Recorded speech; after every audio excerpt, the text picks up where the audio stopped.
Lembra de mim ainda não? Faz assim, ó. Não. Anota, pra não esquecer, anota Gabs. Ih, olha eu aqui. Adorei isso. Pessoas, hoje vamos ver gases ideais. Já viram essa matéria no passado? Tiveram dificuldades com essa matéria? Não vou enrolar, tá, gente? Se a gente precisar usar menos tempo do que a gente tem, eu vou usar menos tempo do que a gente tem e pronto. O tempo de vocês é valioso, o meu também. Posso começar? Estão prontos? Tá. Por curiosidade, o que vocês lembram? Abre o microfone e fala o que vocês lembram dessa matéria. Qualquer coisinha, qualquer detalhe.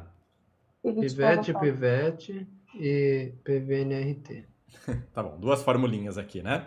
Então, P, V, igual a N vezes R vezes T. E sim, aqui eu vou usar T maiúsculo, não vou usar θ. Em geral eu uso θ. E aí pivete pivotou, né? P1, V1 sobre T1 é igual P2, V2 sobre T2. Elas são duas fórmulas? É uma fórmula só, né, na verdade.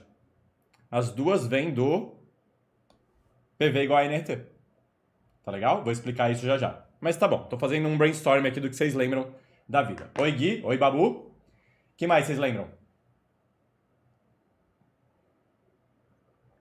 O que é N? Vai. Vou orientar as perguntas. O que é N? Número de mols. Número de mols. Beleza. O que é R? É a constante. Ela tem um nome completo. Qual que é o nome completo dela? Constante dos gases ideais. Bom, bom. Eu colocaria a palavra universal aí no meio também, mas é isso, tá ótimo. Constante universal dos gases ideais. E aí vem a parte que acho que pra mim é a mais importante. É isso aqui, ó. Gases ideais. Essas duas palavras. Se essas duas palavras aparecerem no texto do enunciado da questão, isso é um gatilho mental. Ele tá meio que implorando para que você use Clapeyron. Apareceu gás ideal, ele tá pedindo para você usar Clapeyron. Tem alguns vestibulares que tomam menos cuidado e não usam a expressão gases ideais, falam só gás. E mesmo assim ele quer que você use Clapeyron. Tá legal? Tá bom. O que é T? Temperatura. Beleza. Em Kelvin. Temperatura o quê? Em Kelvin. Na verdade, depende da constante. Verdade, depende da constante, mas nessa matéria a gente vai usar em Kelvin, tá bom? Quase todas as vezes. Tem que ser muito fora da caixinha o exercício para ele mudar isso aqui, tá? Mas vai ser Kelvin. É a temperatura absoluta, beleza? Então a gente não vai usar Celsius, a gente não vai usar Fahrenheit. V, o que é V? Volume. Vamos falar sobre volume, então. Quando eu penso num sólido, num cubo, numa esfera, em alguma coisa assim, esses sólidos, eles têm um volume próprio, pré-estabelecido. Quando eu penso num líquido, aí já começa a mudar um pouco, concorda? O volume do líquido depende do recipiente em que ele está contido. Beleza? Um gás também tem essa característica. O volume do gás também depende do recipiente em que ele está contido. Porém, diferente do líquido, o gás ocupa o volume total disponível do recipiente fechado. Então o líquido fica ali para baixo, né? O gás não. O gás ele se espalha completamente sobre o recipiente. Tranquilo, né? Beleza. E P? O que é P?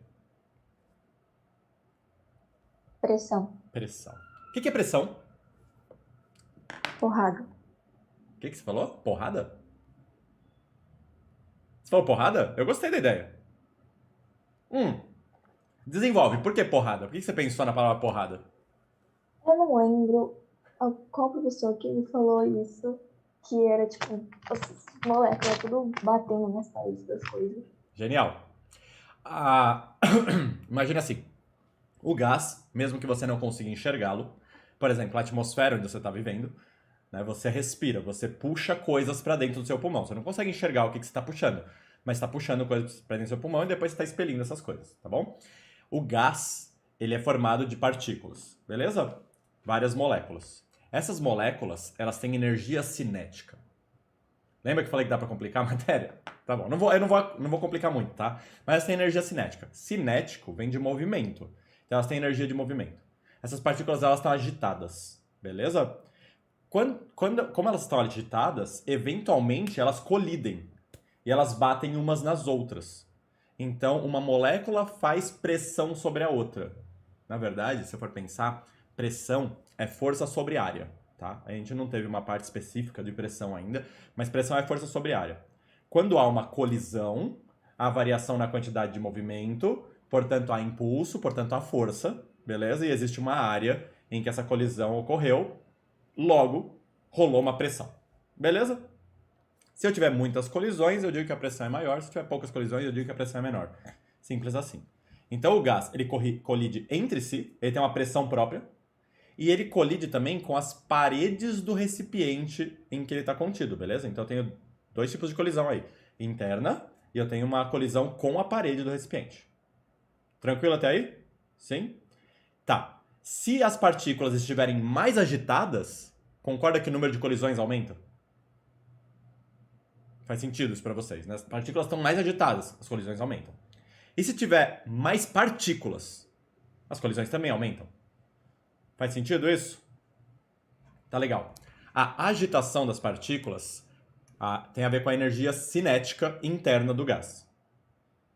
Tudo bem isso para vocês, né? Energia cinética interna do gás. Essa energia cinética interna do gás é uma das componentes do que a gente chama de energia interna do gás, que a gente vai estudar em outra aula, quando a gente vai falar de termodinâmica.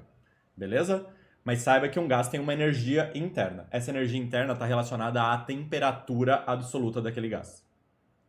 Quando a gente diz que um gás está a 0 Kelvin, Kelvin é a escala absoluta de temperaturas, significa que as partículas não têm energia cinética, elas pararam. Beleza? Elas simplesmente estão paradas. Qualquer coisa acima disso, elas passam a ter movimento. Beleza? Então, esse cara aqui, ó, está relacionado com a agitação das partículas. A temperatura está relacionada com a agitação das partículas. Repara que, se o volume for constante, o número de mols de partículas, ou seja, a quantidade de partículas for constante, e isso daqui é constante, se tudo isso está vermelho e for constante, ao aumentar a temperatura, aumenta-se a agitação e, portanto, aumenta-se a pressão. Faz sentido? Por outro lado, se eu conseguir manter a temperatura, ou seja, constante, sei que R é constante, e manter o volume também, se eu colocar mais gás, ou seja, se eu aumentar o número de partículas, eu aumento a pressão também. Tá fazendo sentido? Então, estou fazendo uma análise geral dessa formulinha aqui, tá? Por outro lado, se eu tenho a mesma quantidade de partículas, eu não mudo a temperatura, ou seja, elas têm a mesma agitação, a mesma energia cinética, mas eu coloco elas numa casa maior, eu dou mais espaço para elas, eu aumento o volume, concorda que o número de colisões com a parede vai ser menor? Elas têm mais espaço para se agitar livremente? Então, se o número de partículas não mudar e a temperatura não mudar, ao aumentar o volume disponível para o gás, eu diminuo a quantidade de porradas. Eu diminuo a pressão. Faz sentido? São inversamente proporcionais. Pensando em matemática, tá bem claro aqui, né? Se você decorou essa fórmula, né? Numa igualdade, se tiver do mesmo lado é inversamente proporcional, se tiver de lados opostos, em membros opostos, é diretamente proporcional. Belezura tudo isso? Tá legal. Tá, então falando sobre pressão, volume. Esse N aqui, ó. O nome disso aqui é número de mols, certo? Ele tem a ver com a quantidade de gás que tem num determinado recipiente. Quando que esse N vai mudar? Quando eu abrir uma válvula, por exemplo, e esvaziar um pouco o recipiente.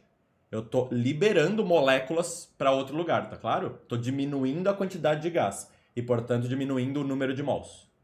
A gente vai fazer um exercício envolvendo esse conceito já já. Por outro lado, eu posso bombear gás para dentro de um recipiente que já tem gás, fazendo com que o número de moléculas de gás aumente. E aí o N aumentaria. Na maioria dos exercícios, ele pega um recipiente hermeticamente fechado, bonitinho, tá legal? Não escapa nada. E aí ele esquenta esse recipiente, ou ele diminui o volume do recipiente sem vazar gás, sem alterar gás. Então, na maioria dos exercícios, o número de mols é constante, tá legal? Faz sentido isso? E se o número de mols é constante, e esse aqui, ó, esse R, é um número constante mesmo, concorda que se eu passar o tesão dividindo, eu passo a ter pressão vezes volume sobre temperatura igual a NR, e eu estou dizendo que NR é constante. Essa fórmula aqui, gente, só está te dizendo que num estado inicial e num estado final, pressão, volume sobre temperatura dá o mesmo resultado, porque é constante, é isso que está dizendo aqui. Então é a mesma fórmula, tá vendo? Essa daqui é a que a gente vai mais usar, porque ela é mais prática e na maioria dos exercícios o gás não vaza. Porém, ela é um pouquinho mais frágil, porque se vazar gás, você se lascou. Aí você vai precisar levar em consideração o N. Tudo bem? Estão comigo? Good. O R. Alguém sabe o valor do R, da constante universal dos gases ideais? Não, né? Alguém sabe? Em qualquer unidade. 0,082. Caralho. Em que unidade? Eu acho que é pra grau Celsius. Não é para graus Celsius. Ah, não? Calma. Pressão. É mol Mol tá embaixo. vezes Kelvin sobre ATM vezes mol. Top. Eu vou... Tá errado, tá? Top é a tentativa, eu tô dizendo. Mas o número 0,082 é decoreba. A unidade não precisa ser. A unidade não precisa ser decoreba. Você tem a fórmula aqui, ó. Então vai ser unidade de pressão vezes unidade de volume dividido por unidade de número de mols dividido por unidade de temperatura. Tá legal? Esse 0,082 tá, se não me falha a memória, em ATM litro por mol Kelvin. ATM litro por mol Kelvin. Só que aqui vem uma informação muito importante para vocês, pessoas. Você jogou partículas de memória no lixo decorando isso. Totalmente desnecessário, tá? Não precisa. Toda vez que for necessário você ter esse valor para calcular alguma coisa, o vestibular vai te dar. Ou ele vai te dar no próprio enunciado, ou ele vai te dar no formulário, lá no finalzinho, junto da tabela periódica. Tudo bem? Então você não precisa ter essa constante de Core. Não precisa se preocupar. Mesmo porque ATM, litro por mol Kelvin, nem é sistema internacional. ATM não é sistema internacional, litro também não, tá? Então teria Pascal e metro cúbico. Beleza? Então não precisa decorar isso daqui, mas saiba que existe um valor e ele é constante. Esse valor vale quando eu tiver gases ideais. Existem gases ideais? Não. Na vida real, não existem gases ideais. O que torna um gás ideal? Ele é ideal se todas as colisões, lembra que a gente comentou agora que as partículas colidem entre si e com as paredes? Se todas as colisões forem perfeitamente elásticas, ou seja, se não houver perda de energia em cada colisão. E isso não acontece, tá bom? Na vida real, isso não é verdade. Mas é bem próximo. É uma aproximação muito boa, essa aproximação para gases ideais. Beleza? Em condições normais de temperatura e pressão. Tudo bem?